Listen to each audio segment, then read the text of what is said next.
Mais où sont les adorateurs de Drago Malfoy? J'ai ici une vidéo qui devrait vous plaire. Sorciers, sorcières, étudiants en magie, bonsoir. Après relecture du chapitre 23 d'Harry Potter et les reliques de la mort, j'avais envie de mettre en lumière un passage où l'intervention de Drago Malfoy m'a particulièrement étonné et qui, je pense, a interpellé plus d'un lecteur. Car ce passage met plusieurs choses en évidence au sujet de Drago Malfoy, notamment l'évolution de son personnage. Comprenez que l'objectif de cette vidéo n'est pas de défendre Drago ou de l'accabler, mais bien d'essayer de comprendre pourquoi réagit-il ainsi à ce moment précis de l'histoire. Installez-vous confortablement, prenez de quoi grignoter et écoutez attentivement ce que j'ai à vous raconter. C'est parti pour comprendre pourquoi Drago a hésité à dévoiler l'identité d'Harry Potter au manoir Malfoy. Mais avant de continuer, n'oubliez pas de lancer votre meilleur expecto patro like. Que vous le fassiez au début ou à la fin de la vidéo, peu importe. Mais sachez que cela m'incite énormément à vous apporter toujours plus de contenu, en vous remerciant d'avance pour votre aide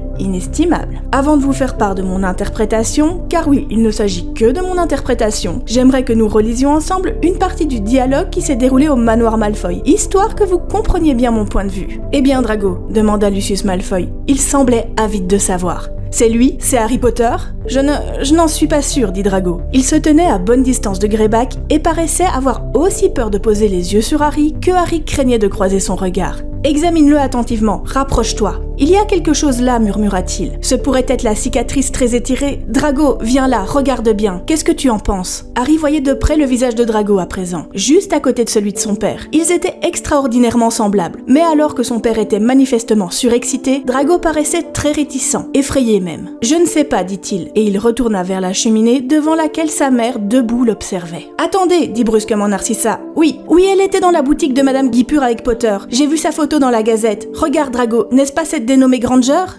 Peut-être. Oui. Dans ce cas, celui-là est le jeune Weasley, s'écria Lucius en contournant les prisonniers pour voir Ron en face. Ce sont eux, ce sont les amis de Potter. Drago, regarde-le, c'est bien le fils d'Arthur Weasley. Comment s'appelle-t-il déjà? Oui, répéta Drago le dos tourné aux prisonniers. C'est possible. Bon, ne tournons pas autour du pot. Est-ce que Drago a reconnu le trio? Oui, c'est clair, il n'est pas aveugle. Peut-on dire que par son hésitation, Drago est le sauveur de Harry, Ron et Hermione? Certainement pas. Et peut-on dire que par cet acte, Drago essaye de se racheter?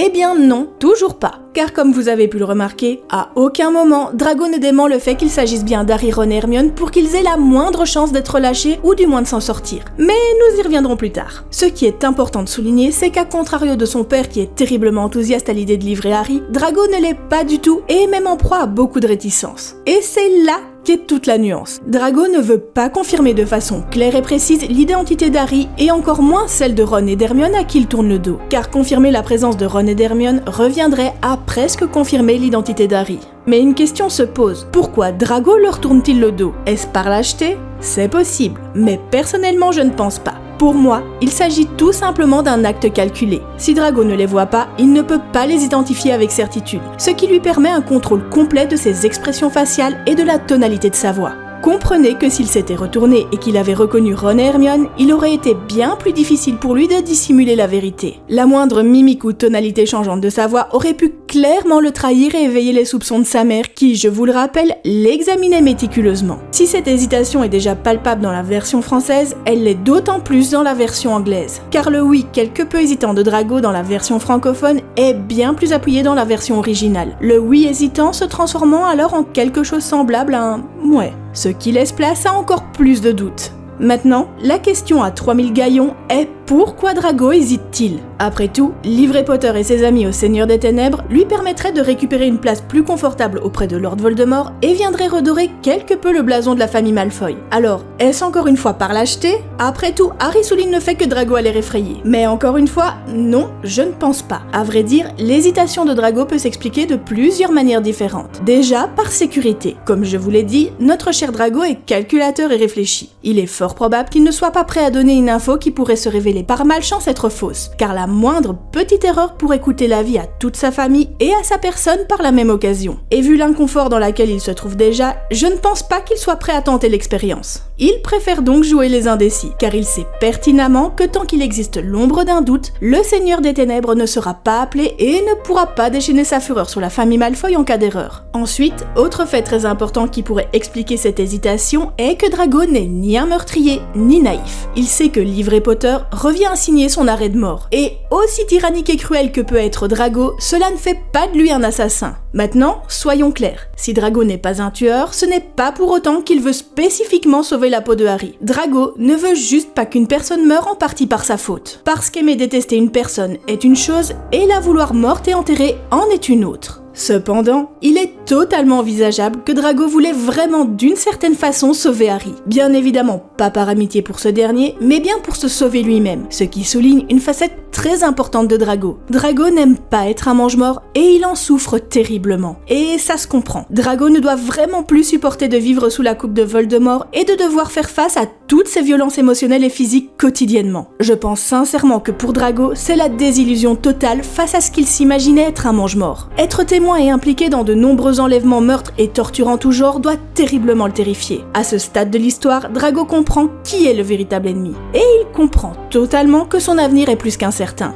Il est évident qu'au fond de lui, Drago ne veut pas que le Seigneur des Ténèbres gagne. Il ne veut pas vivre sous le règne de la terreur. Et son seul espoir pour s'en sortir se trouve être ligoté dans son salon. On peut comprendre par conséquent son effroi et sa réticence. Car Harry est la clé pour qu'il puisse retrouver un semblant de ce qui pourrait ressembler à son ancienne vie. Mais la question qui se pose alors est: pourquoi Drago ne dément pas clairement l'identité d'Harry? Eh bien, pour plusieurs raisons évidentes. Déjà, car s'il n'est pas aisé de mentir à ses parents, il l'est encore moins en pareille situation. Surtout si l'on tient compte que ses 10 parents reconnaissent les amis de Potter. Et dire à ses parents qu'ils ont tort tout en sachant qu'ils ont raison, eh bien, c'est loin d'être évident. Et puis, démentir sur l'identité d'Harry revient à sauver Harry. Et c'est là toute la problématique. Car si le Seigneur des Ténèbres venait à découvrir le poteau rose, c'en était fini de la famille Malfoy. Et Drago n'était pas prêt à prendre un pari aussi risqué. Après tout, en bon serpentard qu'il est, Drago veut préserver ceux qu'il aime et par la même occasion sa personne. Conclusion, si Drago n'est certes pas aussi courageux que nos amis Gryffondor, il n'en est pas moins un sorcier intelligent et pragmatique. Confirmer ou invalider l'identité de Harry, Ron et Hermione revenait à prendre de terribles risques que Drago n'était pas prêt à endosser. Par son hésitation, il est fort probable que Drago tentait tant bien que mal de sauvegarder à tout prix ce qu'il n'avait pas encore perdu dans sa terrible vie qui était devenue un véritable cauchemar, et qu'il espérait peut-être qu'en hésitant sur un malentendu, le trio serait relâché et pourrait lui apporter une issue plus favorable à ce qu'était sa vie auprès du Seigneur des Ténèbres. Et voilà, c'est la fin de cet épisode. J'espère qu'il vous aura plu. Si vous voulez plus de vidéos sur Drago, n'hésitez pas à me le dire en commentaire. Je me ferai un plaisir de vous en dévoiler un peu plus sur sa personne. Avant de transplaner, n'hésitez pas à partager cette vidéo à vos amis sorciers. Vos partages me font chaud au cœur. Sorciers,